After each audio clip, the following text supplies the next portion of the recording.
Ok. C'est Bah, je vous laisse, non, mais si vous voulez faire la... On est en train de préparer Elle veut l'illustration sonore et vous n'avez pas de disque. Je vous fais Elle veut l'illustration. chanter maintenant au micro. Bon. Maintenant. Bonsoir. Bonsoir.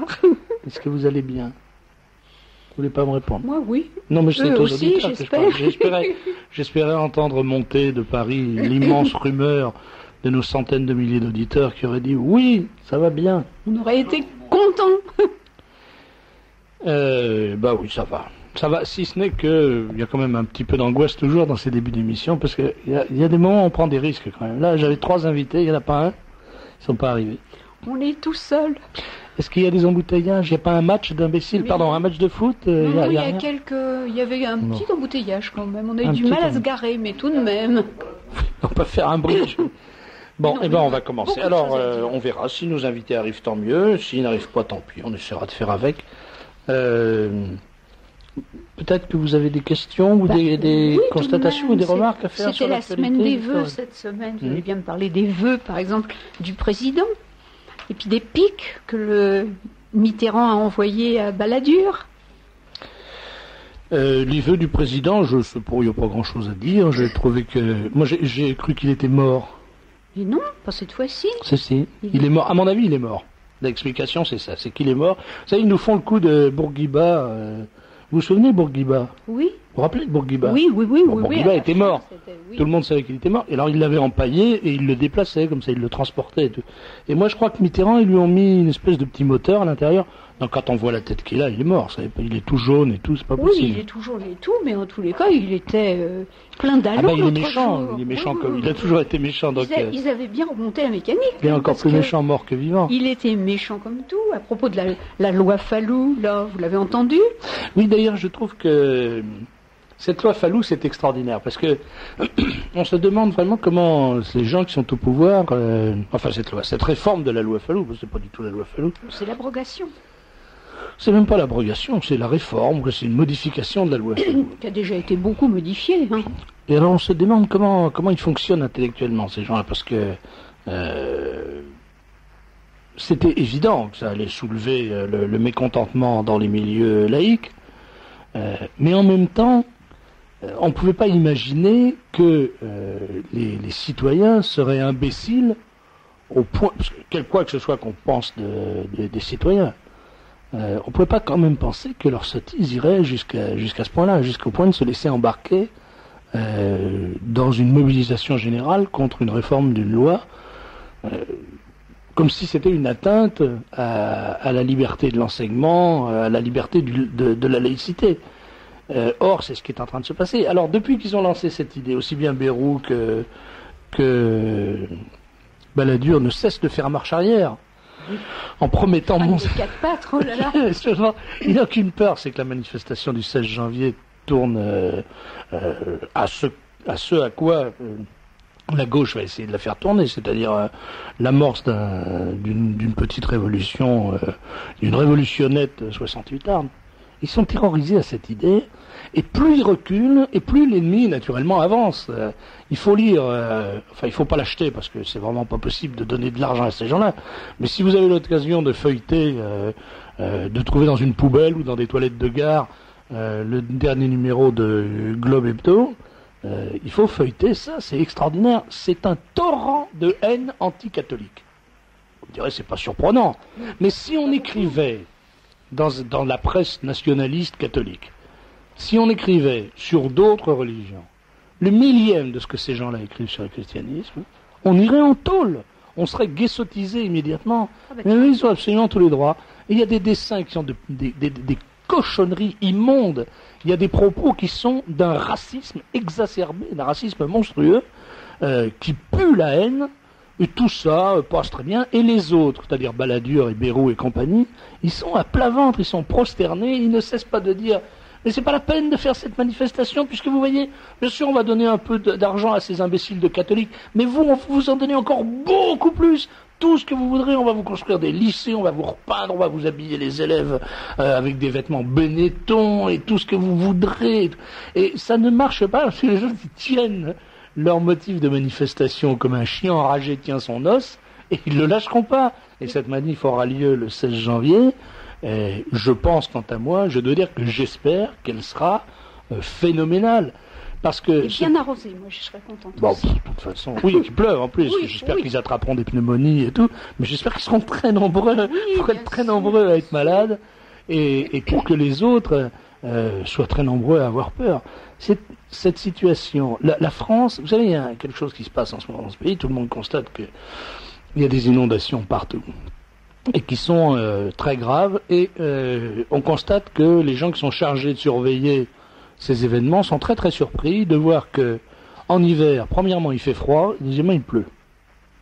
Il pleut beaucoup cette année tout de même. Oui, ils sont surpris de voir qu'il pleut en hiver.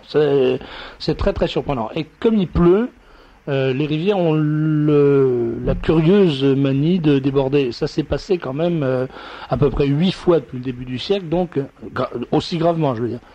Donc on devrait quand même commencer à savoir, parce que c'est en moyenne, donc tous les 10 ans à peu près, ou tous les 12 ans, on devrait commencer à savoir que quand il pleut, les rivières ont tendance à déborder. Eh ben non, monsieur Balladur, l'autre jour, on lui a posé la question, il dit, comment expliquez-vous ces inondations? Il a dit, vous savez, c'est parce qu'il pleut. Effectivement, c'est très bien vu. Est-ce que vous avez lu un livre de monsieur de Saint-Père qui s'appelle Dîner en ville? Non, je n'ai pas lu ça. Alors je voudrais terminer. C'est sur ce sujet-là, il y a un certain nombre de portraits. Et monsieur Mitterrand, dans un dîner en ville justement, dit à une attachée de presse de Balladur que Balladur fait pleuvoir. Il dit, je suis désolé, depuis qu'il est là, il fait pleuvoir. Il est allé, je ne sais plus dans quel coin, et quand il est arrivé, eh bien la pluie s'est mise à tomber. Monsieur Balladur fait pleuvoir. C'est peut-être parce qu'il est ennuyeux comme la pluie, mais justement symboliquement, on remarque que la France est en train de s'immerger. Elle est inondée, elle s'inonde, elle se noie, elle sombre. Mais pas seulement dans les inondations, elle sombre en même temps dans l'immigration. Vous savez que en ce moment, tous les jours, j'entendais ça tout à l'heure sur une radio d'État, il y a 6 à 7 000 personnes qui font la queue devant l'ambassade de France à Alger pour obtenir, ils se battent. Et le journaliste qui racontait les scènes auxquelles il a assisté quand il était à Alger récemment, là, racontait que les gens se battent pour pouvoir entrer dans les services de visa de l'ambassade ou du consulat et avoir des visas pour émigrer en France. Et il racontait des scènes hallucinantes. Il a vu des femmes jeter leurs enfants dans les bras des gendarmes chargés d'assurer la sécurité de l'ambassade pour espérer qu'on les laissera rentrer pour récupérer leurs enfants et qu'elles pourront se précipiter jusqu'au bureau du visa pour obtenir. Donc on est en train de se sombrer dans l'immigration, on sombre dans la délinquance, on voit tous les jours maintenant, il suffit d'ouvrir un journal pour voir que un lycée a été attaqué ou a fait l'objet un instituteur ou un professeur a fait l'objet d'une agression par des jeunes en bande dans le lycée. On sombre dans la drogue, on sombre dans le chômage, qui est maintenant quelque chose d'irrémédiable, dans les faillites, 70 000 faillites l'année dernière. Et vraiment, on peut dire tout ce qu'on veut, on peut dire que c'est noircir la situation autant qu'on veut, mais le fait est que ce pays est en train de sombrer littéralement. Et là, à mon sens, l'inondation, c'est une espèce de représentation symbolique de ce naufrage. Mais la presse n'en parle pas beaucoup de tout ça. En particulier, vous dites, pour les Algériens qui arrivent en rang serré, le fils, donc c'est quand même des gens du FLN, et Le Pen, dans ses vœux, qui n'ont pas été répercutés par la presse, a justement a parlé de ça. Alors, en ce qui concerne cette question des immigrés, il y a quand même quelqu'un qui en a parlé ce matin, c'est le Figaro, avec un dessin avec le dessin de Faisan. C'est ça que je voulais vous dire. Le fait est que la presse, on est très étonné de voir qu'en France, la presse ne fonctionne pas. Elle ne marche pas pour une raison très simple, c'est qu'elle ne dit rien. Alors les lecteurs sont pas fous, ils vont pas acheter des journaux qui ne leur disent rien. Et par exemple, on voit l'énorme affaire, la gigantesque affaire qu'est l'affaire Mitterrand. Enfin, quand même. Oui. Un juge d'instruction. Marc Emer, bonsoir. Bonsoir à vous deux. Je ne sais pas lequel est assis sur les genoux duquel, mais en tout bien tout honneur. Bonsoir à vous. Donc je dis un juge d'instruction demande l'inculpation du président de la République. C'est quand même pas rien. Dans un rapport officiel, ce qu'on appelle un rapport de soi communiqué au procureur, au moment où ce juge d'instruction est déchargé de l'instruction dont il s'occupait pour des raisons strictement administratives, il s'agit de lui confier d'autres dossiers. Je ris parce que, je vous explique, Philippe Dounaïev vient de faire son entrée dans le studio et il s'aperçoit, selon la tradition dans cette émission, qu'il a devant lui un verre d'eau. Mauvaise tradition. Il a fait une grimace. Et pour lui, l'eau, c'est quelque chose qu'on met autour des bateaux. On en prend sur la tête depuis un bout de temps, c'est pas la peine de se mettre en plus derrière la cravate. Ça fait des inondations. C'est toujours ça qu'il pleuvra pas, quand tu l'auras vu. Alors, je reviens à mon histoire. Donc, c'est une affaire énorme. Le Point publie la totalité du rapport du juge Jean-Pierre qui conclut à la demande de mise en examen du président de la République. Ça devrait faire, on serait aux États-Unis, ça ferait la une de toute la presse. On serait en Allemagne, ça provoquerait un scandale gigantesque, colossal. On serait en Italie, il y aurait eu déjà 14 000 attentats et 233 juges d'instruction assassinés. On est en France, ça fait des entrefilets de 4 lignes. Non seulement, mon cher Serge, mais j'écoutais en venant, en arrivant en retard à l'émission au milieu des embouteillages, que j'arrive de Ouagadougou, comme vous le savez, on apprend deux choses, c'est que d'une part, la cote de M. Balladur a encore monté, il approche des 60%, celle de M. Mitterrand, menacé d'inculpation, est à 50%, donc il est au maximum, il est comment, au bout de 13 ans, il est comment, 81, s'il voulait se représenter une troisième fois, il aurait de fortes chances de revenir pour, parlons pas de malheur, mais ça fera cette fois 3, 21. Oui, je suis pas matheux, mais ça je sais. Mon excellent camarade Jean Montaldo, lui, a pris le pari que Mitterrand allait se présenter une troisième fois, en mai. Il serait candidat à sa propre jamais 203, vous savez bien. Et moi j'ai pris le même pari. Je dis que c'est tout à fait vraisemblable. Ce qui est un âge avec maintenant, avec l'augmentation de la durée de vie, c'est très possible. Quand vous voyez certains jeunes, je pense à Léotard par exemple, quand vous voyez le jeune Léotard, vous vous dites qu'après tout, ce serait pas plus mal de garder le vieux Mitterrand. Enfin, on sait ce qu'on a. En tout cas, pour en revenir à la presse. Et au moins il a Francisque. Oui, c'est ça. Bravo, Philippe. Merci. Je constate que tes interventions sont toujours bienvenues. Oui, c'est ça. Bref, mais frappé au coin du bon sens. Donc je disais quoi déjà? Il m'a fait perdre mes marques. C'était très intéressant. Oui, c'était certainement. Vous parliez du président de la République. Troisième élection, triomphale. Il sera candidat. Mais là, il prendrait un vice-président qui pourrait être Balladur. Cette presse ne dit rien de cette histoire. C'est énorme. On lit, écoutez, même le Point qui publie le rapport, le point final, le censure. Oui. C'est extraordinaire ça, parce qu'ils enlèvent des morceaux entiers du rapport en disant ça, on juge pas utile de le faire connaître aux citoyens.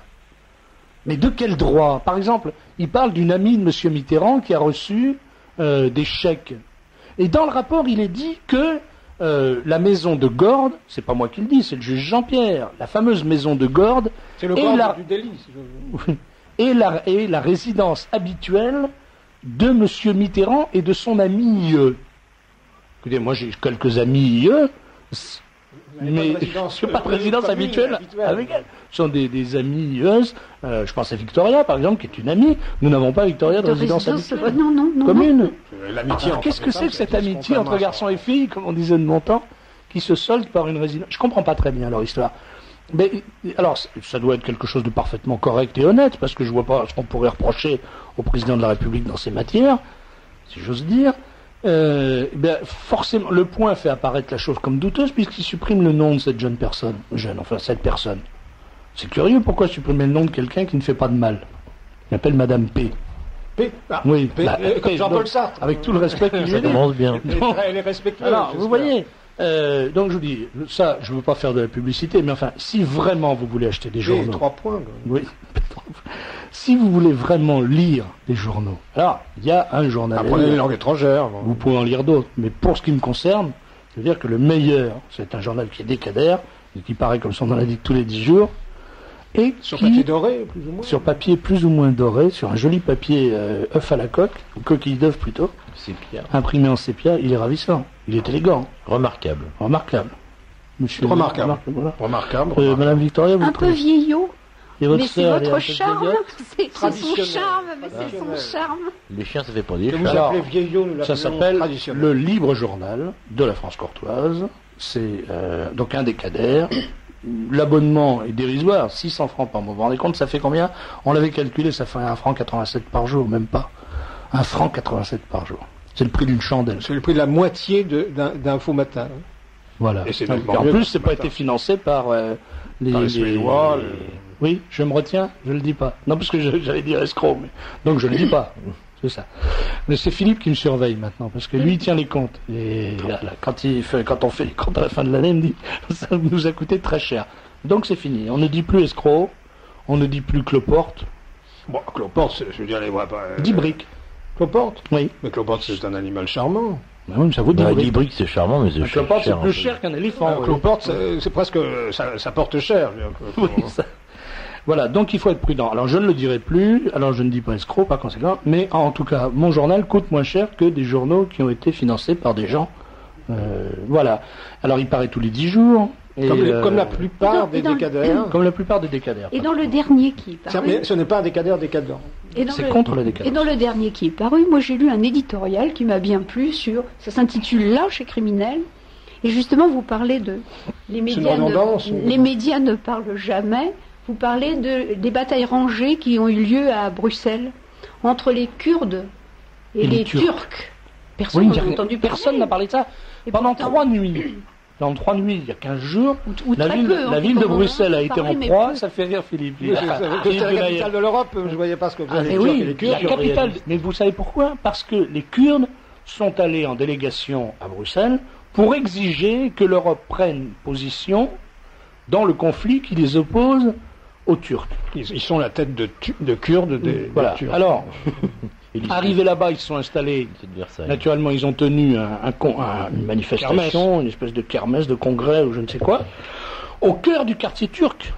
Oui. Parce qu'il y a à Bruxelles un quartier turc. Ah, Vous savez Klarenburg. pas, probablement Klarenburg. Et qu'est-ce qu'ont fait les Turcs quand ils ont vu les Kurdes venir tenir une manifestation En au cœur de quartier leur... turc. Ils ont encerclé et ils ont voulu les battre. Une sorte de Qu'ont fait les policiers nettoyage belges ethnique. Voilà. Ils ont voulu faire de l'épuration ethnique. Qu'ont fait les policiers belges qui ont quand même... Ils ont Deux fois tort. Ils se sont mis entre les Turcs et les Kurdes. D'autant plus, attendez, que leur chef n'est plus là, le général, le plus haut gradé de l'armée belge, et donc Voilà. il doit superviser la police par occasion dans une dictature comme la Belgique, est à Sarajevo, comme Sarajevo. vous le savez. Et ils se sont mis entre. Alors, résultat, ils ont eu 15 blessés. Ça a été... Mais 3 nuits de suite. Pas Il n'y a pas eu... Enfin, moi, j'ai pas vu... Je sais pas, est-ce que vous avez vu une image sur les dans les journaux télévisions kurdes, oui. Moi, j'ai mais- pas de Ah, dans la presse télévision, kurde. la presse kurde. Toi, tu n'as pas... Tu as l'électricité, quand même, de Naïef. Depuis peu. Voilà. Donc, mais un Kurdes jour... n'ont toujours pas. Mais franchement, personne n'en a Non, parlé. personne. Aucun journal. Bon. Donc, il y a évidemment une censure. Ça, c'est parfaitement clair. Quand on voit... Il faut lire les papiers entre les lignes. La bande ethnique qui a attaqué une classe, qui a passé à tabac le professeur et qui s'est débiné, ça a été annoncé dans les journaux avec peu de détails. Il faut vraiment lire entre les lignes pour comprendre de quelle bande il s'agit. Parce qu'à la fin du papier, tout à fait à la fin du papier, d'un des papiers, on apprend que cette bande qui sévit dans le quartier est l'héritière de la tradition zoulou. Alors, vous vous dites, bon, c'est pas des Norvégiens, forcément. Hein. Rarement. Zoulou, c'est pas tellement norvégien. Je crois pas. Donc, de là que vous allez assez rapidement... Loupards de banlieue. Pardon. Voilà. Donc, ne lisez pas n'importe quoi. Tiens, écoutez, je vais vous dire les choses clairement. Lisez donc le Libre Journal à France Courtoise. L'adresse, c'est 68 rue David d'Ange. Il n'y a rien d'autre à lire, c'est pas compliqué. Si, il y a National Hebdo. Ah, pour les militants du Front National, Ouais. ça, c'est autre chose. Mais Moi, pas je seulement m'adresse... pour les militants du Front National. Les gens, par exemple, qui, pour la loi Fallou, ils ont souffert d'entendre le président de la République expliquer qu'il était, lui, pour l'école. François Brignot le reprend avec vigueur. Alors, par exemple, quand Mitterrand parle de la République sociale, indivisible, il dit, voyez l'Algérie, laïque, elle n'est pas tolérante, et même elle est terroriste. Il y a un excellent papier, là, que vous pouvez lire. Il y a un bon aussi. papier de Brignot. Très, très bon C'est papier incroyable. de Brignot. C'est Voilà. incroyable. Pratiquement... National Hebdo, 7 terres, cours de petites écuries. je vais essayer de le prendre. Il est bien, Ça y est, je crois ouais. que c'est un bon... Un petit jeune qui monte. Un petit jeune qui monte. Je vais essayer de l'avoir dans mon bicyclette. Et oui, et oui. La bicycle. Ah, À bicyclette. Alors, donc je termine quand même. Si vous ne lisez pas National Hebdo, puis même si vous lisez National Hebdo, vous avez toujours la ressource de lire le Libre Journal. 68 rue David d'Angers, 75 019 Paris. On envoie des spécimens sur demande. Si vous joignez des timbres, c'est encore mieux. Et si vous voulez vous abonner, c'est 600 francs. Si vous voulez vous abonner moins cher, c'est 60 francs, 10 fois, 12 fois, ou toutes les façons que vous voulez. Enfin, vous envoyez de l'argent, on vous envoie le journal. En gros, c'est ça, à condition qu'à la fin de l'année, vous ayez reçu 34 journaux, et nous, 600 francs. C'est un système simple. Hein. Vous êtes abonné, monsieur Denayev? Oui, monsieur Debriquet. C'est bien, vous êtes un ami, hein. Monsieur Amer est abonné. Je reçois parfois j'aimerais l'être. Si j'en en avais un les moyens, exemplaire, bourse, parfois en puisque 2 c'était- exemplaires, parfois en 3 exemplaires. Jamais pas du tout, ça Bon, c'est c'est pas bien. produit. Alors, c'est bien. Et puis moi, Vaut mieux, quand ils m'en fait de cadeaux, alors je ne suis pas trop, abonnée. trop fort n'a jamais manqué. Bon, alors on parle d'autre chose. C'est bien. Alors, j'ai dit que Marc Emer et Mathieu Huguenet, pardon, étaient là. C'est les mêmes initiales, c'est un autre évangéliste, mais c'est aussi bien l'un que l'autre. Mathieu Huguenet est là parce qu'on va parler de deux choses, de deux sujets dont il est spécialiste. On va parler de l'Amérique centrale et on va parler de la bourse. Vous me direz, ça n'a pas grand-chose à voir. Il y a des bourses en Amérique Il y a des bourses centrales, si on y En Amérique centrale, et il y a même des Américains centraux dans les bourses. Voilà. C'est même une chanson d'ailleurs. Encore que c'est pas tellement l'Amérique centrale. Revenons à l'actualité. Victoria, non, plus d'actualité? Je sais pas, moi, vous Non, êtes c'est parce parti, qu'on peut- Vous êtes parti, alors moi, je aussi. Mais non, j'ai fait une petite, Ah oui, une petite incise. Travaillons dans l'incidente. une petite incidente, voilà. Mais non, bon, je sais pas de quoi vous voulez nous parler maintenant. Ah ben non, je sais pas, moi c'est vous qui posez la question. Moi je voudrais dire Il y a quelque plus de chose. questions, parlez, Bon, alors parlez. s'il n'y a plus de questions, je voudrais. On parlait à l'instant de certains propos qui sont tenus sur dans certains journaux ou certaines radios. Je voudrais vous faire écouter quelque chose. Vous allez voir. Écoutez bien. Il y a un certain nombre de bateaux qui quittent Cannes pour le grand large. Imaginons que vous puissiez affréter un bateau, Arte par exemple, un bateau, et que vous ayez une seule personne à mettre dedans avec un seul espoir, c'est que le bateau coule. Qui aimeriez-vous mettre à bord? Mon pire ennemi. Oh là Non, là. mais ça peut être quelqu'un que vous n'avez pas aimé dans l'histoire. Un déjà mort. Ah oui, bah évidemment, la facilité serait de répondre Hitler ou des gens comme ça, quoi, des espèces de grands destructeurs terribles, quoi. Vraiment, ça, oui, ça je penserais, spontanément, vous voyez, c'est le nom qui me vient à l'esprit. J'en ai pas d'autres pour l'instant. Alors on l'invite. Hein? Invitez-le cet Oui. après-midi. Ou alors, je pourrais peut-être vous dire aussi Jésus. Parce que... Voilà, vous avez bien entendu, je vais vous le faire réécouter parce que ça vaut quand même le voyage, vous voyez. Alors je résume le propos du personnage qui vient de parler.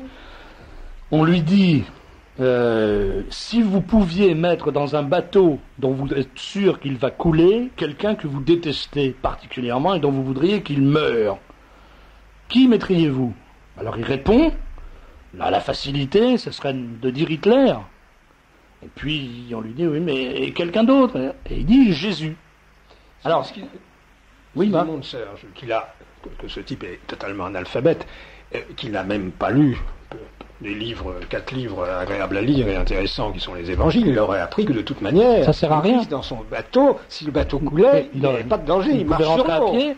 Premièrement, il pouvait rentrer à pied. Deuxièmement, il s'agit de monsieur Jérôme Clément. Alors monsieur Jérôme Clément, c'est pas n'importe qui, c'est une grande personnalité du régime. Oui, bien sûr, personne ne le connaît parce qu'on est du mauvais côté du régime. Du mauvais côté du régime. Mais enfin, c'est un des grands patrons de la télévision, c'est un des patrons d'Arte, c'est un des patrons du Festival de Cannes, c'est le patron du Festival de Cannes. C'est un ancien collaborateur, Cannes, vous écrivez comment comme ça se prononce. C'est un ancien collaborateur de Pierre Mauroy. Il a des références, en fait. Oui, il a des références. En ce moment, Et sa sœur, qui s'appelle Catherine Clément, c'est pareil, quoi. Enfin, je ne veux pas rentrer dans le détail, si j'ose dire. Si vous voulez en savoir plus sur la famille Clément, vous lisez l'encyclopédie politique d'Emmanuel Ratier ou le Libre Journal, le prochain numéro du Libre Journal, où vous aurez toutes les informations que vous pouvez souhaiter sur ce personnage. Donc, comme nous... Mais voilà ce qu'on entend aujourd'hui, enfin on a entendu ça il y a quelques jours, sur France Inter, c'est-à-dire sur les ondes de la radio d'État.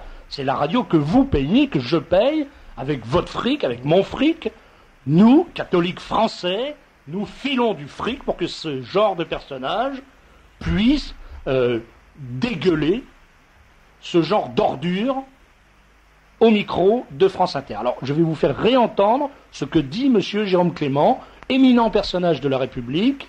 Bon, bien écoutez donc, parce que je vais me mettre en colère.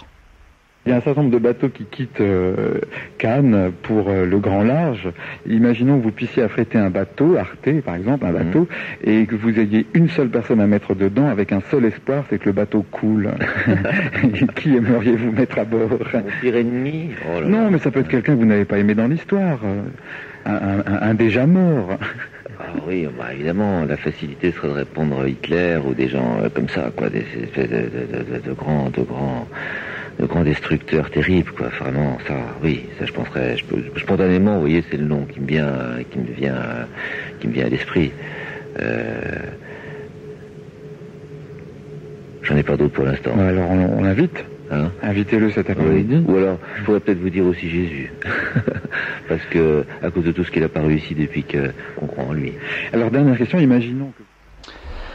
Voilà, c'est un monsieur qui veut noyer Jésus. Alors, je lui répète à ce monsieur Jérôme Clément, c'est complètement idiot. D'une part, d'abord c'est superfétatoire et c'est idiot. D'une part parce que, comme l'a fait remarquer Mathieu Huguenet, si le bateau coule, Jésus rentrera à pied. Et deuxièmement parce que les ancêtres de monsieur Clément ont déjà fait mieux que le noyer, ils l'ont crucifié.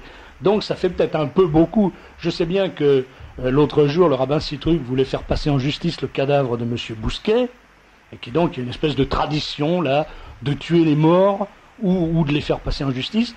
Mais ça me paraît, je le dis encore une fois, superfétatoire. Et en tout cas, ça me paraît scandaleux de tenir ce genre de propos à la télévision ou à la radio d'État. Et il me paraît révoltant qu'un personnage de ce calibre puisse occuper des fonctions dans la télévision d'État. Avec notre fric, monsieur Jérôme Clément, il est payé par nous, il est notre employé. Il est l'employé des contribuables français dans un pays qui reste quand même, que ça plaise ou non, majoritairement catholique, en tout cas de tradition catholique. Et il n'y a aucune raison pour que ces gens-là viennent nous insulter, nous vomir leur haine à l'antenne des radios d'État en permanence. Il va un jour falloir que ces choses-là s'arrêtent, parce que autrement, je le dis avec tout le calme dont je suis capable, ça finira très très très mal. On ne peut pas impunément injurier les gens à longueur de vie sans qu'un jour ça vous revienne dans le pif à la vitesse d'un cheval au galop. Ça, c'est très très dangereux. Et oui, et c'est vraiment, je le répète, c'est très dangereux. Et pourtant, l'expérience montre que c'est très dangereux. Ça finit toujours très mal, ce genre de conneries, d'une façon pratiquement pendulaire. Hein. Vous savez, alors donc voilà, prudence et circonspection. C'est too much. Too much. Trop, c'est trop. Tiens, je voudrais vous lire autre chose. J'ai reçu un document qui est tout à fait intéressant, et d'autant plus intéressant qu'il est confidentiel. Alors je le lis exactement comme je l'ai sous les yeux. C'est une feuille rose de format 21-29-7. Et on lit dessus: Ministère du Budget, Direction de la Comptabilité Publique, Sous-Direction D, Bureau D1, D2, classement M0203. Note de service confidentielle numéro 93-4 M0203 du 6 décembre 1993. Ah oui, je vous épargnerai pas une référence. Texte non publié au bulletin officiel de la comptabilité publique. C'est imprimé tout ça. Hein. J'en prends un témoin, Mathieu. Sur papier rose en plus. Sur papier rose. Texte non publié. Recouvrement à l'étranger. Analyse. Recouvrement amiable des créances françaises en Algérie. Créances hospitalières. Document à annoter. Instruction confidentielle numéro 88-2 M0203 du 19 janvier 1988.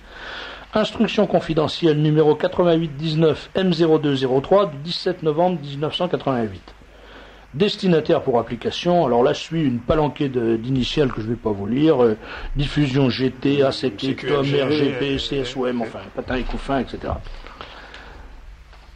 La présente note de service confidentiel a pour objet de rappeler aux comptables de la comptabilité publique, je précise, les dispositions prévues par l'antépénultième paragraphe. Ça doit être le dernier français qui utilise le mot antépénultième. C'est moi. Avec vous, voilà.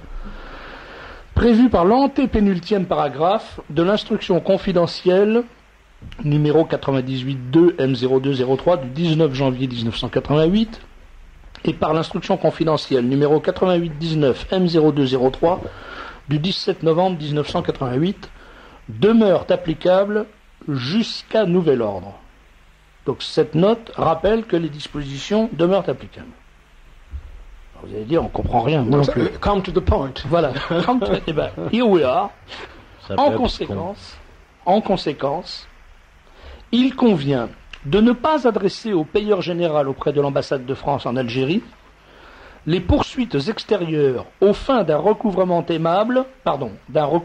amiable de créances hospitalières sur des nationaux algériens lorsque celles-ci ne sont pas accompagnées d'une autorisation de transfert délivrée par les autorités algériennes avant la sortie du territoire algérien. Signé le directeur de la comptabilité publique, pour le directeur de la comptabilité publique, le sous-directeur chargé de la sous-direction Pour B, le sous-fifre, Monsieur le Chazot. C-H-A-Z-E-A-U. C'est le lampiste du Alors, sous-fifre. je traduis. Autrement dit, quand un Algérien est dans un hôpital français et qui ne paye pas son hospitalisation, Ben, on se le met dans normalement, la loi française prévoit qu'on expédie le papier. au comptable de l'ambassade de France en Algérie une facture que le dit comptable fait parvenir à l'État algérien qui paye.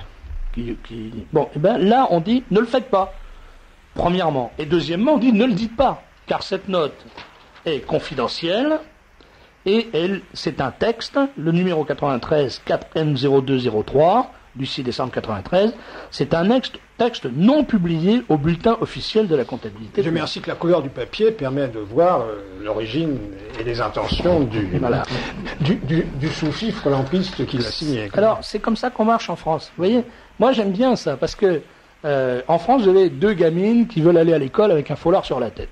Qui ça regarde, à part ces gamines-là, vraiment personne. Moi, personnellement. Si les profs, moi ça m'agacerait. Oui, d'accord. Bah, Victoria, ça vous énerve, mais. Ça leur envie de prendre froid. Qu'est-ce que ça peut vous foutre, franchement, d'avoir deux élèves avec un foulard sur la tête dans une classe? Ça me paraît vraiment tellement ridicule et subalterne.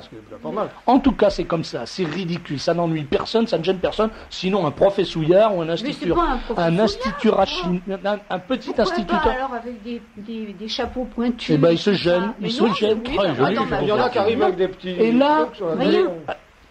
Et là, vous avez le banc et l'arrière-banc qui se mobilisent. Tout le monde nous dit, mais alors, c'est scandaleux, professeur en grève, élèves chassés de l'école, on mobilise, on arrête les parents, on les interroge, on arrête l'imam qui s'occupe des petites filles et tout, on l'expédie, on l'expulse, c'est un grand scandale. 2 Iraniens sont en France en prison pour assassinat. Les Suisses demandent qu'on leur remette puisqu'ils ont assassiné en Suisse. Hop, on les file, on les libère. Le terrorisme suisse est beaucoup moins redoutable que le terrorisme. Voilà. C'est pas pareil. Et les Algériens, l'État algérien, on lui dit surtout ne payez pas vos dettes. Ces connards de contribuables français ont suffisamment de fric pour payer l'hospitalisation des ressortissants algériens en France. C'est évident. C'est les beurs et l'argent des beurs. Mais seulement, on se dit quand même, attention, il ne faut pas que les Français le sachent. Donc, ça s'appelle une circulaire confidentielle, note de service confidentielle, et c'est non publié au bulletin officiel de la comptabilité publique. Voilà comment marche ce pays. Je vais vous dire, depuis que j'ai appris ça, je ne lirai plus le bulletin officiel de la comptabilité publique. En plus, il me cache tout. Je ne le lirai plus. Quand je vous dis qu'on ne trouve rien dans les journaux, la preuve, même dans le bulletin officiel de la comptabilité publique, et pourtant vous devrez tout y avoir, vous ne trouvez pas des informations qui concernent la direction de la comptabilité publique. Et ça, vous le trouverez dans le Libre Journal, 68, rue David Danger, 75 019 Paris. Donc, plutôt que de lire le bulletin de la comptabilité publique, lisez le Libre Journal. Moi qui connais les deux, les illustrations sont bien mieux chez vous que dans le bulletin de la... On peut s'abonner au Libre Journal ? On peut s'abonner, il suffit d'envoyer 600 francs. La comptabilité aussi, si vous voulez. Je ne sais pas si on peut s'abonner. On peut s'abonner à tout, aux journaux officiels, on s'abonne et on reçoit chez soi tous les matins. Avec le petit déjeuner, vous lisez ça, savoir. Voilà. On vous trompe. Je vous le dis, on vous trompe, on vous ment tout le temps. On vit dans un univers de mensonges complets. Même les fonctionnaires cachent les activités, leurs actes de fonctionnaires, qui sont des actes officiels pourtant. C'est tout à fait étonnant. Écoutez, je ne sais pas, je vous passe le journal, vous regarderez ça. Mais dès que nous aurons fini notre entretien sur quelque chose qu'il faut lire, alors, et qui est la lettre confidentielle d'information, non pas religieuse comme Marc Demme, mais d'information financière que vous dirigez, que vous rédigez, que vous réalisez. Voilà. Bottle wash, comme on dit en anglais, c'est-à-dire que je fais tout, je l'écris à la main, mais à la main, sur mon ordinateur, j'ai les informations, et à la limite, je l'envoie de la main à mes multiples abonnés. Depuis 8 ans, j'en ai ruiné peu, et je crois que j'ai fait gagner assez d'argent à ceux qui se réabonnent, la preuve. Et je dois dire qu'il se crée, depuis que je la fais, ce qui prend beaucoup de temps, mais qui se crée une sorte de relation d'amitié entre les lecteurs et moi. Peut-être, je ne dirais pas que c'est la meilleure lettre de toutes, c'est pas à moi de le dire, mais en tout cas elle est différente et elle crée un rapport direct et fructueux pour ceux qui la lisent et qui s'y abonnent, puisque ça leur permet, dans la mesure du possible, comme je le dis dès le début, de précéder la bourse. Et la seule manière de précéder la bourse, de gagner en bourse, c'est de la précéder, non de la suivre. De la précéder quand elle s'apprête à monter, et de la précéder également quand elle s'apprête à descendre. Alors, la question que tout le monde se pose d'une façon plus ou moins sophistiquée ou d'une façon plus ou moins, comment dirais-je, artificielle, elle est très simple, plus ou moins déguisée, je veux dire, au lieu d'artificielle. Il y a une chose qu'on ne comprend pas, c'est que dans ce pays qui est dans un état économique de quasi-catastrophe, de quasi-cataclysme, la bourse continue à gagner de l'argent. Alors, est-ce que vous pouvez, Mathieu Huguenet, qui fréquentait la bourse, qui étudiait le fonctionnement des instituts financiers depuis, je sais pas, au moins 25 ans, est-ce que vous pouvez m'expliquer comment ça se fait? Comment il est possible que dans un pays où il y a probablement 7 millions de chômeurs, probablement 8 millions d'immigrés, comment il est possible que la bourse monte sans arrêt? Non seulement spécifique à la bourse française, c'est spécifique à l'ensemble des bourses occidentales, les bourses européennes entre autres. L'Europe va mal, l'Allemagne va mal, la bourse allemande se porte bien, la France va très mal. Je viens de m'apercevoir qu'on espère cette année les choses vont mieux. Vous avez vu que M. Balladur aujourd'hui a dit qu'on n'était jamais été si près du mieux. On va très mal, mais on va vers le mieux, du coup, donc il est à 60% de c'est-à-dire qu'il y a forcément un moment où ça ira mieux. Ça, on n'a jamais été si près de la fin. Quand le gars s'écrase sur le trottoir en tombant du 15e étage, d'un seul coup, il va moins vite, la chute est moins rapide. Vous savez ce que disent les médecins? Non, ce que disent les médecins dans le cas des suicidés, c'est qu'on sauve souvent un suicidé, un apprenti suicidé à la 17e pilule qu'il a avalée, mais jamais après le 17e étage. Donc dans le cas de la France, donc on a une bourse qui a pris en moyenne près de 25%. Pour l'ensemble des valeurs l'année dernière, on a une économie qui se traîne. On espère l'année prochaine, et c'est pourquoi M. Balladur est si joyeux, c'est aujourd'hui, on espère atteindre 0,9% de progression. Quand dans le même temps, la Chine est autour de 20%, et en même temps, et sectoriellement, on s'aperçoit que dans l'année qui vient, selon les chiffres les plus optimistes, l'informatique va baisser de 7%, l'électronique de 6%, le matériel électrique de 4%, les composants de 5%, le matériel téléphonique, etc., etc. Donc tout va de mal en pire. On arrive vaguement, avec beaucoup d'espoir, sur le plus optimiste possible, à estimer que ça ne sera pas pire en 94 que ça n'a été en 93, en ajoutant à cela, bien entendu, l'augmentation du chômage. Et pendant ce temps-là, la bourse de Paris va de record en record, si ce n'est tout de même qu'aujourd'hui, elle a baissé de 2,5%. Apparemment, prétend-on sur des prises de bénéfices, mais pas forcément, car une chose est connue, c'est que les actions ne montent jamais jusqu'au ciel, mais qu'elles descendent parfois jusqu'en enfer. On l'a vu en 29, on l'a vu en 87. Donc on boit très souvent, on gagne souvent beaucoup d'argent en bourse, mais il peut arriver, si on en sort pas trop tôt, qu'on en perde beaucoup. Et c'est toujours, enfin je veux dire, et c'est l'utilité d'une lettre comme la mienne d'apprendre j'ai dans mes abonnés des moyens porteurs, mais j'ai des banquiers, des banquières, la meilleure, entre autres, la meilleure spécialiste de la bourse française, est abonnée à la lettre et elle l'aime beaucoup, qui est Monique Bourven. J'ai eu Madame Beau, qui était autrefois Ah, donné, mais oui. je crois que Goldsmith lui donne plus d'argent, ou Tapi ne lui en donne plus, donc elle n'a pas pu s'abonner, ça coûte 2000 francs par an, mais 200 francs d'essai pour 4 numéros, et vous pouvez m'envoyer je vous donnerai les adresses tout à l'heure, ou Serge vous les donnera, et je peux vous envoyer un numéro spécimen qui sera le dernier paru, donc pas le numéro d'il y a 15 jours, d'il y a 3 mois, etc. Donc je pourrais juger sur pièce.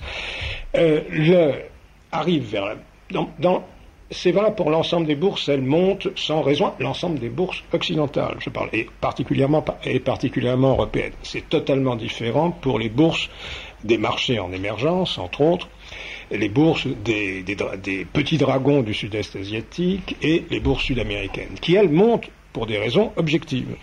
Sinon, théoriquement, une action devrait monter quand les résultats de l'affaire, dont elle représente une partie du capital, s'améliorent. Donc le titre Duchnock, la maison Duchnock qui fabrique des porte-jartelles, a vendu 200% de plus de porte-jartelles, et le titre monte de 200%. Mais c'est pas comme ça que ça marche. Surtout que les porte-jartelles marchent mal, je vous l'expliquerai plus tard. Or, ça c'est la logique. C'est pas fait pour marquer. Quand une économie marche bien, la bourse française, donc la bourse, imaginons que la France augmente de 10% son produit national brut, la bourse pourrait monter, puisqu'on est toujours un peu plus optimiste, de 15% dans l'année. Or là, c'est le contraire. Mais ce qui se passe, c'est que c'est une machine, d'abord, premièrement, il faut se rappeler que la bourse est comme la danse, on danse fort bien sur les volcans. Au bout du compte. Pareil, j'ai jamais essayé, mais c'est très agréable. En plus, il y a un rythme volcanique, une blonde volcanique, et on danse avec une blonde volcanique sur le volcan. On se poule les pieds, etc. Et puis après, ça saute, ça pète. La bourse est un peu comme ça. Il y a en plus c'est une machine à ne rien faire qui se fabrique elle-même ses hausses. Spécifiquement dans le cas de Paris actuellement, il y a eu depuis le matraquage. Les Français ont découvert il y a 5 ans un produit nouveau qui existait déjà en Suisse, aux États-Unis, qui était le fameux fonds commun ou SICAV monétaire, c'est-à-dire qui vous permettait à vous, à moi, ou à des épargnants qui n'avaient pas 100 millions de francs à mettre ou 100 millions de dollars à mettre sur le marché monétaire, d'avoir les mêmes avantages. On coupait en tranches les papiers monétaires que les grandes banques ou les milliardaires mettaient dans lesquels ils investissaient, ce qui permettait au jour le jour de mettre leur liquidité et de les placer suivant le marché monétaire, c'est-à-dire suivant l'évolution du marché monétaire à 15%, à 12%, à 8%, suivant l'évolution de ces marchés monétaires.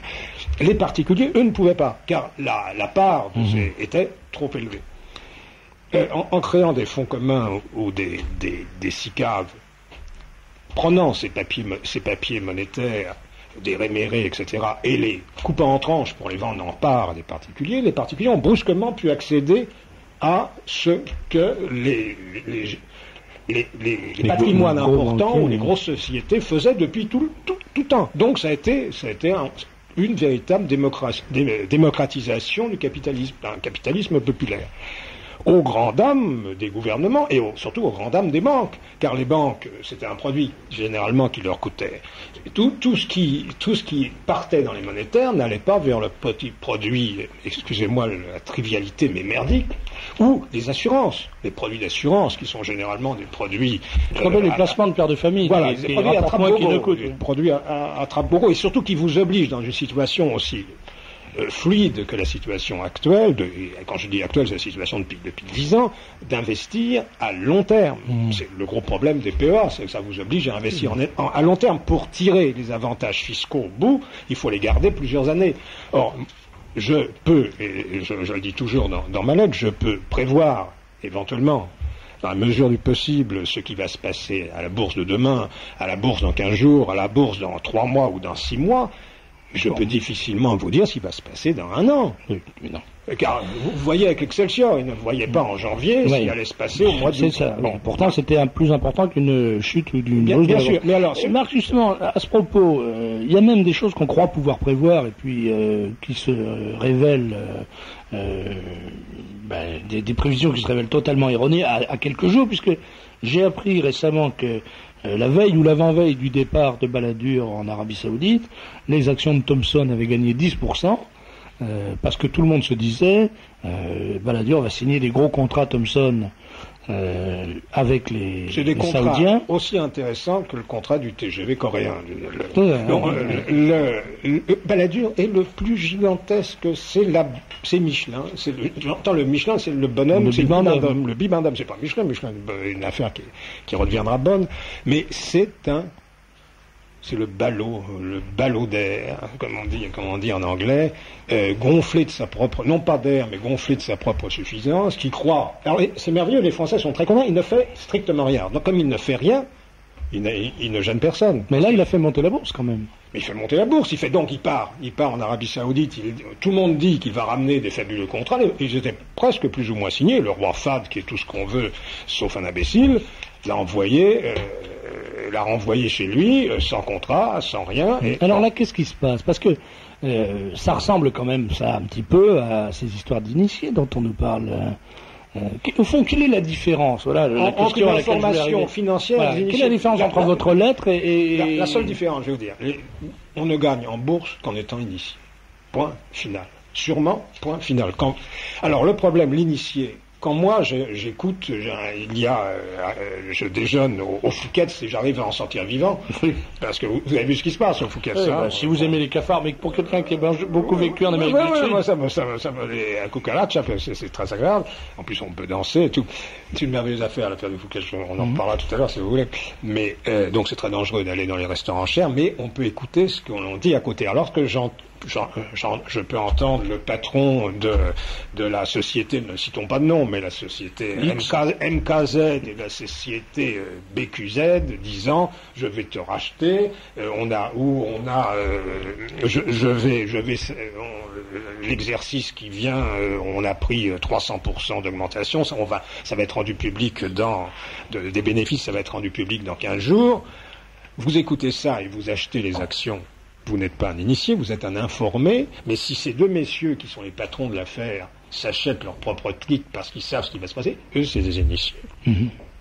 Ce qui n'empêche pas que c'est ce qu'ils font en permanence. Mais bien sûr. Parce que quand vous êtes patron d'une grosse PME cotée, que vous savez que vos actions, que vos affaires sont bonnes et qu'elles vont être connues, vous arrangez pour ramasser sur le marché un petit peu de manière à l'action va. Si vous êtes malin, vous faites acheter ça par vos enfants. Oui, puis vous revendez à Paula ensuite.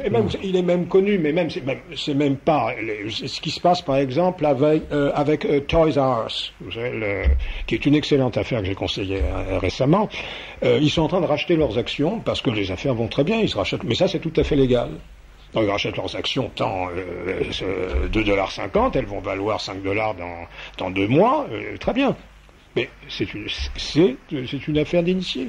Alors on tape sur les affaires d'initié. Moi je vous dis que personnellement, si on a une bonne affaire et qu'on le sait, pourquoi ne pas l'utiliser? On fait plein d'histoires, c'est surtout les Américains qui... Alors vous, au fond, vous êtes une espèce de Saint-Bernard de la finance, parce que quand vous êtes initié, que vous avez une information, au lieu de placer votre argent dans l'information et de la garder pour vous-même, vous la vendez... D'abord, premièrement, ça me prend beaucoup de temps. Vous l'écrivez dans un journal. Ça me prend beaucoup de temps de m'occuper de cette lettre.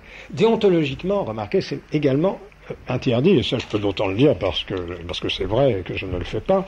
Bien j'en ai envie, mais c'est... Bon, il est interdit, donc je vais dire que telle action, faire un gros paquet sur telle action, et puis 2 jours avant l'apparition de la lettre, je vais en acheter.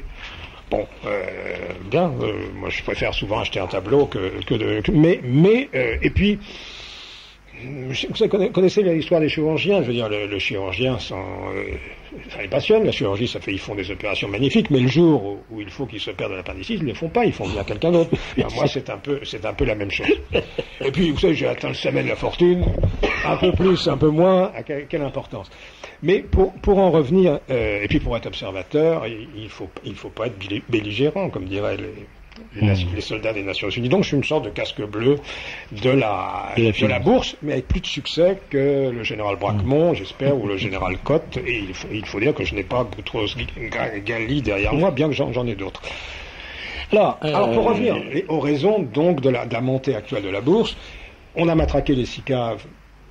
on a fait baisser le plafond d'exonération de 300 000 et quelques à 160 000 et maintenant cette année à 100 000 francs. C'était pour l'emprunt baladure, sauf erreur. Ah non, du tout. C'était entre autres pour justifier le faible taux de l'emprunt baladure. Maintenant, les SICAV monétaires sont tombés à 6%. Mais les SICAV obligataires, qui elles rapportent encore du 10%, sont également sous le même plafond de 100 000 francs ou 200 000 francs pour un couple. Et n'oubliez pas que si vous vendez 100 000 francs, ou l'année précédente, vous vendez 160 000 francs. Très bien. Vous n'êtes pas imposé. Mais si vous vendez 161 000 francs, ne croyez pas que vous êtes imposé sur 100 000 francs. Vous êtes imposé sur 161 000. C'est très bien, je trouve. C'est absolument. Je trouve ça délicieux. Absolument génial. Alors, bon.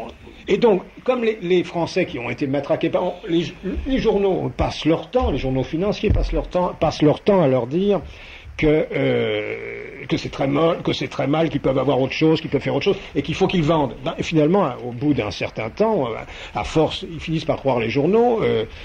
Moi, je ne leur ai jamais dit. Donc, en tout cas, mes lecteurs n'ont pas vendu. Ils vendent ou alors ils les arbitrent contre des obligataires. Ils vendent, et puis on leur dit allez en bourse, vers les PEA, c'est-à-dire que vous allez mettre tout ça dans un compte en actions, dont qui sera exonéré, dont vous tirez au moment de la liquidation, donc au bout de 5 ans ou 6 ans. Et le problème, c'est que tant que la bourse monte, comme vous allez être obligé d'être dans ces PEA pendant une longue durée, c'est très bien quand la bourse monte, mais la bourse, elle ne monte jamais pendant 5 ans. Il n'y a jamais de bourse qui monte pendant 5 ans sans qu'il y ait une correction. Et le mot correction en bourse, c'est une dégelée, oui. Mais c'est une dégelée, comme celle de 87 ou comme celle de 90. Donc quand vous êtes enfermé dans votre PEA comme sur un de ces bateaux dont rêve M. Clément, vous allez couler avec le bateau. Donc il vaut mieux faire des opérations en bourse sur des actions ponctuellement et en sortir rapidement que de vous enfermer dans un plan d'épargne à long terme. Le fait d'être enfermé dans un plan d'épargne... On ne t'entend pas, il y a un problème. On a changé de micro pour des raisons, mais on n'a pas fait remarquer à Patrick, voilà. Le fait d'être enfermé à moyen ou à long terme sur un partenariat avec une entreprise a tout de même un côté moral. J'entends par là, je ne suis pas actionnaire. Oui, mais la bourse et la moralité sont deux choses différentes. C'est le capitalisme. Mathieu, je vous remercie. Sauvage. Vous confirmez bien ce que je craignais, parce que il me semble que quand on est partenaire avec une entreprise, le fait de mettre ses billes dans le circuit, pour parler trivialement, fait qu'on apporte peut-être de l'argent frais, peut-être des liquidités au moment où l'entreprise en a besoin, et au moment où elle va moins bien, on est un peu solidaire. Alors que si je comprends bien, le fonctionnement de la bourse, c'est pas du tout ça. C'est pas du tout ça. Bien ensuite, je veux dire, l'entreprise, en règle générale, à part quelques entreprises, quelques grands groupes, se foutent de ces petits actionnaires. Il faut bien le dire. Certains les soignent en leur donnant, je pense à Ciparex ou leur donnant des dividendes accrus lorsque vous restez plus longtemps sur l'action, mais la plupart du temps, le petit actionnaire est comme le petit électeur. C'est un grain de sable dans le noyau dur, le gros, lui, regardez avec le plus grand respect. Donc, toutes ces liquidités arrivent sur la bourse, elles viennent vers les actions, c'est un surcroît on voit bien, la bourse s'emballe parce qu'elle s'emballe sous un afflux de liquidités qui recherche des emplois ou des remplois, mais un peu comme de l'essence alimente une voiture qui roule sur un tapis roulant sans avancer. Et tout ça finira par se gripper car il y a un absolu illogisme. Alors Marc, il faudrait en parler pendant des heures parce que c'est un sujet passionnant et tout à fait d'actualité, mais je vous pose une question un peu idiote. Qu'est-ce qu'il faut faire aujourd'hui? Imaginez quelqu'un qui a un patrimoine, je dirais un patrimoine moyen en France. Qu'est-ce que c'est un patrimoine moyen? 100 000 francs, 150 000 francs? Oh, c'est plus que ça. Non, mais un patrimoine boursier mettons 100 000 francs. Hein. Imaginez. Insupportable, mais il parle généralement en kilos francs, ce qui peut du coup. Non, mais alors ça, je vais être malade. Alors donc, insupportable. Laissons tomber ça. Disons 100 000 francs. On peut s'abonner. 100 kilos francs. Ma lettre vaut 2 kilos francs. C'est un cadeau. Alors, moi, elle vaut 600 grammes francs. C'est pas très intéressant. Donc, imaginez que j'ai 100 000 francs, Bah, je vais vous et dire. qui seraient placés, disons n'importe quoi, en SICAV Non, monétaire non, ou en... je vais vous donner Moi aussi. la panacée. Il se trouve que... Oui, d'accord. Il a trouvé la solution. mais vous savez, Bounaïef, il faut le dire. les seuls marchés, bon, il se trouve que voilà, Et ils tous font, les mais ans. ils font comme des noirs, là. Ils vous êtes serrent les mains dissipés, d'une hein. manière incroyable. Vous savez, ils serrent les mains comme ça, comme dans Alors, les films. alors répondez, 100 000 francs. 100 000 francs, c'est ultra simple. Il y a un an et quelques, j'ai conseillé à mes chers lecteurs de se placer sur une SICAV qui venait d'être créée. Et pour une fois, j'ai mis aussi un peu d'argent. Mais c'était pas un produit spéculatif puisque c'est une SICAV, c'est pas une action. Cette SICAV a été créée simplement parce que je crois, et j'en parle toujours dans les entreprises, que ce soit les entreprises ou que ce soit les gestionnaires de patrimoine, je crois à la qualité des patrons. Lorsque Michelin est mené par la famille Michelin, Michelin finalement s'en sort toujours. Quand un des Michelin est bien, je crois beaucoup moins à M. Calvet qui passe son temps à se plaindre et à dire que c'est la faute au jaune, c'est la faute au rouge, c'est la faute à lui, quand on ne sait pas affronter la concurrence. Donc je m'intéresse toujours à savoir les qualités, non pas humaines, c'est secondaire, mais les qualités de manager d'un patron. Bon, dans le cas de cette SICAV, elle venait d'être créée par Monique Bourven, qui a reconnu, je suis assez féministe, mais qui est reconnue comme la meilleure gestionnaire de patrimoine qu'il y ait en France.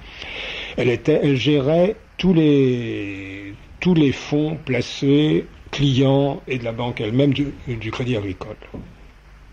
Au moment où le Crédit Agricole était la première banque du monde. C'était une énorme responsabilité. Et puis il en est parti, il est passé au crédit parce qu'il en avait assez un peu des problèmes qu'il y a structurels également au Crédit Agricole. Elle est passée au Crédit National et là elle a roué parce que c'est une femme qui a du caractère dans les brancards avec Kahn qui était le patron du Crédit National et elle a créé la filiale française de la banque State Street de Boston qui est l'un des principaux gestionnaires, entre autres, de patrimoine au monde. Et elle a pensé à aller les voir et à leur demander de créer une branche française dont elle a pris la tête et qui est autonome, qui est une société de droit français. Et à partir de là, elle a mis dans cette affaire elle s'est choisie une équipe et toutes les connaissances et toute l'astuce qu'elle a pour créer des fonds, des SICAV, des OPCVM, comme on dit, des SICAV, mais des SICAV pointus qui n'existaient pas encore en France. Et la première qu'elle a créée, c'est une SICAV placée sur les marchés en émergence. Alors qu'est-ce que c'est que les marchés en émergence? Eh bien, c'est les États du Sud-Est. C'est les États qui, au lieu d'avoir leur passé derrière eux, ont leur futur devant. C'est-à-dire que c'est les pays du Sud-Est asiatique, pas les bourses de Hong Kong, pas Singapour, qui sont déjà des bourses adultes, mais la Thaïlande, mais l'Indonésie, les Philippines, la Corée du Sud, et puis également en Amérique latine, la bourse de Mexico, la bourse de Rio, la bourse de Santiago, la bourse de Buenos Aires, etc. Et ce sont ou en Europe également, la bourse d'Istanbul. La Turquie a pris 190% l'année dernière. La bourse portugaise. Et c'est d'abord sur une technique qui permet, quantitative, qui permet chaque fois, ils prennent que les affaires de l'indice, mais en choisissant les meilleurs de chaque indice de chaque bourse. C'est comme si vous choisissiez que des valeurs du CAC 40, donc vous réduisez, surtout sur des marchés qui sont petits, le risque, puisque vous prenez les plus grosses affaires dans les marchés existants. Et dans ces affaires où vous avez sur la bourse de Kuala Lumpur 30 affaires dans l'indice, elles vont prendre les 3 ou 4 meilleures, et ils arrivent régulièrement, et en faisant des arbitrages très rapides, ils arrivent régulièrement à être meilleurs sur une année que l'indice de chacune des places. Donc si on a 100 000 francs, il faut acheter... Eh bien, ça s'appelle comment ça moi je sais pas, je pose la question. Cette SICAV qui s'appelle... C'est ce que demandent tous les auditeurs. Cette SICAV qui s'appelle le State Street Emerging Markets a pris cette année près de 80. Le Stat Street Emerging Market Notons. a pris cette année Ils près n'ont pas noté, de vous savez. 4. Non, pousse, ils n'ont pas Non, noté. mais on va State Street je Emerging vous Market. donnerai les. Et Non, puis, on n'a plus le temps. Bon, alors, peut-être à la fin. Bon, Ça y State est, Street, c'est la fin. Stat Street, Emerging Market. Voilà, ça y est, Voilà. je vais noter. moi. C'est Donc, produit les par deux le aussi. State Street Bank qui se trouve. Ils ont changé d'adresse. Oh, bah, Ils sont 12 rue Balzac. Voilà. Voilà. Ça coûte combien? Alors, je vous donne mon exemple personnel. Quand j'ai découvert ça, j'en ai pris un peu. Je l'ai acheté à 10 500 francs. Elle est à 22 000 francs. Ah ben. Si je trouve 10 amis, on va peut-être pouvoir en prendre une. Ça vaut mieux que l'inverse. Elle prend actuellement 2% parfois. 2 à 3% par semaine. Ah, ça, c'est ce qu'on appelle. C'est meilleur qu'un endossement fiscal. C'est pas un placement, c'est un escalator. Et j'ai été le premier, attendez, c'est que j'ai été le premier à en parler dans la presse. Beaucoup des lecteurs de la lettre l'ont pris, donc ils ont doublé, depuis que je l'ai conseillé, leur mise, sans risque, parce que c'est sur un an. En combien de Alors, temps Marc, très vite On a maintenant. un peu plus d'un an. Les questions d'auditeurs, des questions précises. Je vous demande de répondre pratiquement par oui ou par non. Yes. Que pensez-vous du titre Euro Disney? Son prix très bas doit-il nous inciter à acheter ou faut-il vendre? Il ne faut ni acheter ni vendre, il ne faut pas en avoir. Si vous en avez, vous n'avez pas lu ma lettre. Ben non.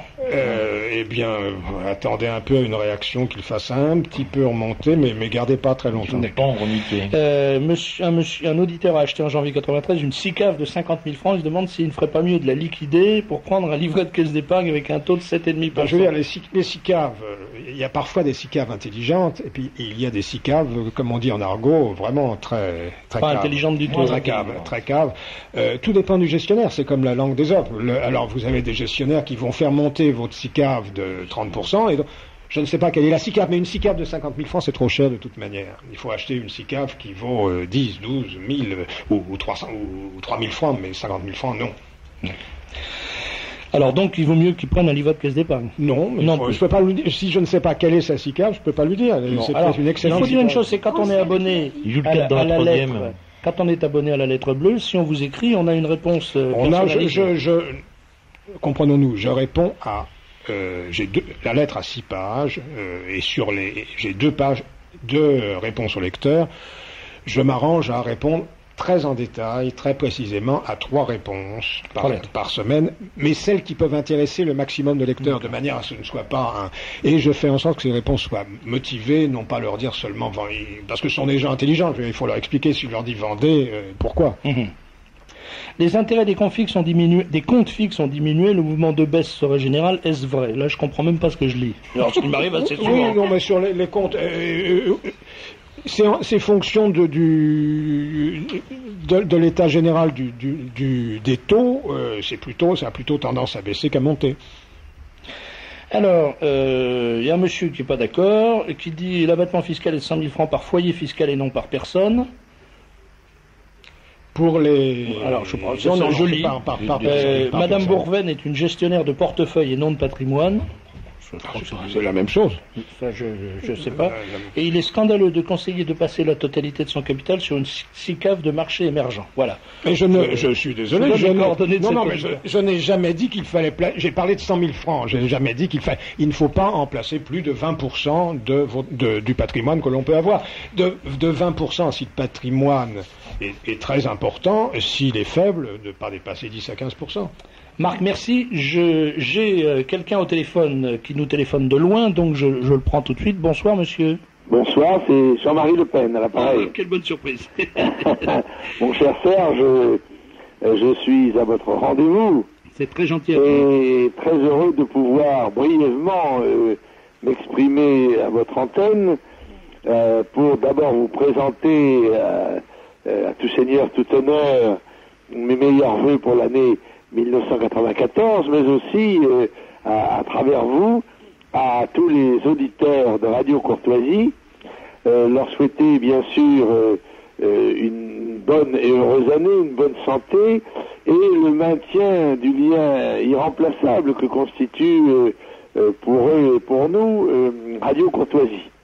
Je souhaite donc longue vie et bonne santé à Radio Courtoisie, parce que dans le désert médiatique dans lequel nous nous trouvons actuellement, c'est réconfortant de pouvoir de temps en temps accéder à l'oreille de quelques milliers ou dizaines de milliers ou centaines de milliers peut-être citoyens français. Jean-Marie Le Pen, je vous remercie de ces bons vœux. Je vous les réciproque de ma part et de la part de beaucoup d'auditeurs de cette émission. Pas de tous, je dois dire, parce que quand on voit arriver les appels téléphoniques, on voit qu'il y a quelques auditeurs qui ne sont pas à proprement parler des sympathisants. Mais l'énorme majorité, et je suis sûr, s'associe à moi pour vous présenter ses vœux. On va être très bref parce que vous êtes loin et que je sais qu'il est très inconfortable de converser au téléphone, surtout pour vous. En plus, vous êtes submergé d'obligations en ce moment. Mais je sais que vous serez sur Radio Courtoisie très prochainement. Oui, c'est vendredi soir, je crois, à partir de 19h ou 19h30. Je serai l'invité de Jean-Gilles Maliarakis. C'est vendredi, je crois, c'est-à-dire après-demain. Voilà, c'est ça. Et je tenais à ce que ça soit signalé à nos auditeurs, puisque j'ai beaucoup d'appels, encore tout à l'heure, des appels d'auditeurs me disant « Mais on n'entend plus Jean-Marie Le Pen depuis longtemps dans votre émission. » Rassurez-les, petits bonhommes pas morts. Voilà. Alors, en un mot quand même, je vous en parlerai certainement plus longuement chez Malia, mais oui.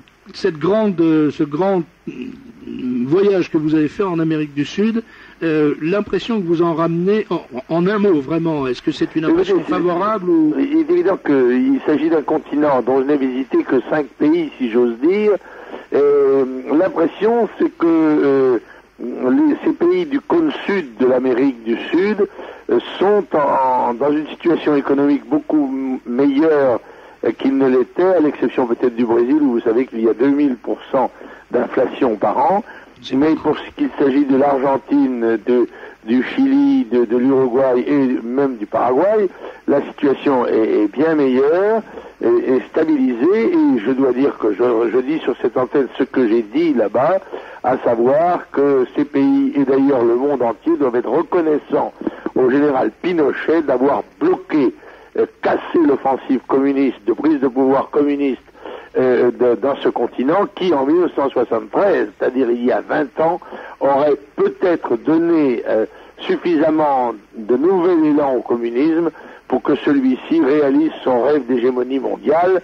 Et par conséquent, je suis reconnaissant à tous ceux qui ont combattu le communisme, et en particulier à un homme qui a évidemment été sali, comme c'est habituel quand il s'agit d'un adversaire du communisme, par toute l'intelligentsia et les médias mondiaux. D'ailleurs, Madame Suzanne Labin, dans un livre qui s'appelait « Le droit de résister », avait tout dit, c'est-à-dire dit toute la vérité sur le sujet, vérité qui est occultée, hélas, même aux yeux de beaucoup de nos amis.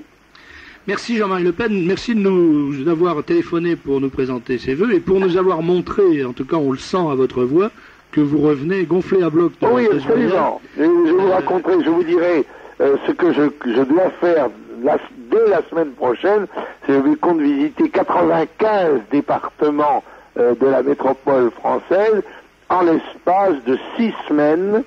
C'est vous dire que c'est une gageure qui va nécessiter beaucoup d'efforts et que je me sens en pleine forme pour le faire. Eh bien, bonne année, Jean-Marie. Bonne année, merci à tous. Et à bientôt, et en tout cas sur cette antenne, à vendredi soir. Et le paradis à la fin de vos jours, comme on dit en Bretagne, et le plus tard possible, bien sûr. Merci Jean-Marie Le Pen. Au revoir. Voilà, Marc, vous me pardonnerez de vous avoir coupé la parole pour... Je crois savoir qu'il était dans des pays que je connais bien. Que vous connaissez bien, oui. Alors, je vous propose d'ailleurs, parce qu'on ne va pas avoir le temps d'en parler, contrairement à ce que j'avais promis tout à l'heure, de revenir la semaine prochaine. Est-ce que vous êtes d'accord pour nous expliquer... Con mucho gusto a su disposition. Voilà. Pour nous expliquer un mystère paradoxal, je le dis tout de suite, et on en parlera donc la semaine prochaine d'une façon plus développée, c'est que dans cette lettre d'information financière, dans le dernier numéro de la lettre, vous avez rendu un hommage à Zapata. Alors c'est assez inattendu, mais je vous demande de ne pas l'expliquer maintenant, vous le ferez la semaine prochaine, faute de temps. C'est assez inattendu, je dois dire, de voir dans une lettre qui est une lettre boursière, financière et autres, de trouver un hommage à quelqu'un qu'on peut considérer quand même comme un révolutionnaire, qui n'était pas à proprement parler un défenseur du grand capital. Un clown. Ça, c'est l'opinion c'est de une, voilà, Daniel. c'est la grosse différence entre Achille vous. Zapata, c'est un clown. Oui, c'est un clown. Achille Zapata, non, c'est pas le même. Je t'expliquerai hors micro. C'est pas le même. D'ailleurs, pour une raison simple, on ne peut pas parler de bourse sans parler du monde. Vous savez, la fameuse formule, faites-moi une bonne économie, je vous ferai de la bonne politique, ou vice et versa. Mais on ne peut absolument pas dire, on n'est pas dans un univers clos sous une véranda et près d'une corbeille, et pour ça que je remets chaque fois dans son contexte. Or, ce qui se passe, d'abord, j'ai une... ce qu'il ne faut pas oublier, on en reparlera la semaine prochaine, c'est que Zapata n'est pas un marxiste, Zapata est un populiste, il défend l'Amérique, c'est-à-dire les Américains, c'est-à-dire les Indiens, et l'avenir de l'Amérique, ce sont les Indiens et ce ne sont pas les gringos. On en reparle la semaine prochaine, Marc, si vous voulez. J'indique l'adresse de la lettre bleue. Alors c'est la lettre bleue. La lettre bleue de Mathieu Huguenet, 16-18 place de la Chapelle, 75 018 Paris, 75 018 si vous êtes livré de Belgique ou de Suisse. Et en m'envoyant simplement à l'intérieur de l'enveloppe, une enveloppe timbrée si vous le voulez, sinon on s'en passera, je vous enverrai un ou deux spécimens de la lettre qui comporte, mais spécimens, je le répète, récents, c'est de la semaine dernière, et qui comporte un bulletin d'abonnement. Si vous voulez en prendre pour 2 mois après l'avoir vu, je vous souhaite la bienvenue parmi les abonnés. Bienvenue au club. 16-18 place de la Chapelle, 75 018 Paris, la lettre bleue de Mathieu Huguenet. Il y a un grand nombre d'auditeurs qui demandent quand on connaîtra les résultats du sondage organisé par Radio Courtoisie auprès des auditeurs. J'ai beaucoup d'appels et de lettres là-dessus. Je dois dire que je ne peux pas répondre parce que je n'ai moi-même strictement aucune information sur cette enquête qui a été faite auprès des éditeurs de Radio Courtoisie. Je n'en ai rien vu, je n'en sais rien et je ne sais pas quand ce sera publié. Et puis, beaucoup d'auditeurs aussi auraient aimé entendre vos commentaires, mais je crois que ça va être trop tard, sur les propos de Philippe de Villiers hier soir à Courtoisie. Vous savez, le principe de cette émission, enfin le principe de cette radio, c'est que chaque responsable d'émission est totalement libre dans le cadre de son émission. Et donc, il y aurait une espèce de discourtoisie à émettre des commentaires sur des propos tenus dans d'autres émissions si Monsieur de Villiers vient dans mon émission, je lui dirai des choses, je lui poserai des questions, on aura un entretien, mais je ne tiens pas du tout à me prononcer sur d'autres émissions de cette radio. Et puis plusieurs auditeurs auraient... Sinon pour dire qu'elles sont remarquables et excellentes, et pour rappeler que vendredi soir, Jean-Gilles Malurakis recevra Jean-Marie Le Pen. Et que vous serez à cette émission alors? Ah non, pourquoi? Je vous avais dit tout à l'heure, je vous en parlerai, etc. Ah, hors micro. On avait compris que vous seriez présent à cette émission. Non, je n'ai pas été invité. Ah bon? Non. Ah bah vous voyez, moi j'avais bien compris. Alors tous nos auditeurs auraient écouté vendredi. On n'écoutera pas, on attend que M. Le Pen vienne à ce micro. Non, Le Pen sera invité dans l'émission de Malia, mais moi je n'y serai pas. Ah, bah, enfin, pas pour l'instant. On n'a pas le compris voilà. alors. Et le nouveau quotidien Info Matin? C'est le monde pour les non, j'allais dire que c'est le monde pour les analphabètes, quoi. C'est le monde coupé, donc c'est un peu l'idéologie du monde, et c'est aussi passionnant et drôle. Et cet ouvrage sur les monuments ésotériques, est-ce que vous allez bientôt donner les références? Je les donne à chaque fois. Ça s'appelle Sous la bannière. Et on se le procure à Villegenon, V-I-2-L-E-G-E-N-O-N. C'est dans le Cher, je crois. 18, hein, c'est ça? 18 000 quelque chose. Donc vous mettez 18 Villegenon et ça arrivera.